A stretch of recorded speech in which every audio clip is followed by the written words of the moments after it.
Well, this week on Dateline Schools, taking a look at the testing that's going on right now in the state of Michigan for our 3rd through 12th or 11th grade students. And to help us get a little focus and understand what this all means, my special guest is the Director of Education Services here at St. Clair County RESA, Brenda Tenniswood. And Brenda, at the end of the program yesterday, you mentioned about the 3rd grade reading law, which potentially kids who aren't reading at grade level could be held back.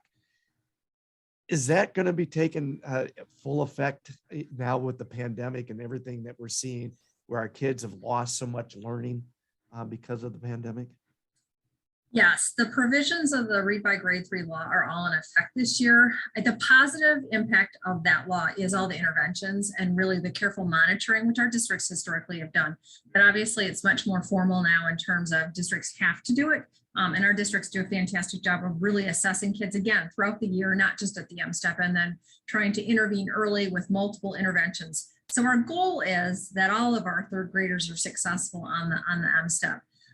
If they are not, and they're below a certain cut score, then potentially those students may be retained for another year in 3rd grade. There are a number of factors that kind of play into that though, Terry. Everything from, is this a student who has a 504 plan? Is this a student who maybe has an individual education plan under special education? So there are a number of factors that are weighed in collaboratively with the parent in making that determination about retention. Also, we've been talking a little bit about, especially for our high school kids taking the SAT or the PSAT, with a lot of the colleges saying now we're not making that as a requirement. How important is that aspect? I would argue that it's still super important. And I would say the landscape about SAT is ever evolving. Now I'm reading colleges are putting it back in this year as part of their admissions package. So there are a couple reasons to take the SAT. Obviously, it's mandated for us as schools and districts in Michigan. But from the student perspective, why it's important is, number one, if you are planning to go to college, it does help with that admissions process, and where it really becomes critical, maybe the scholarship. So a good SAT score may be the difference between kind of a slight scholarship and a really hefty scholarship.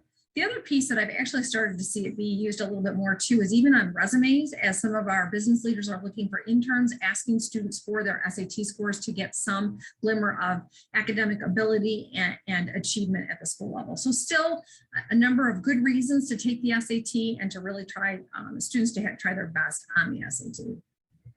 We'll wrap up our conversation tomorrow with Dateline Schools. I'm Terry Hart.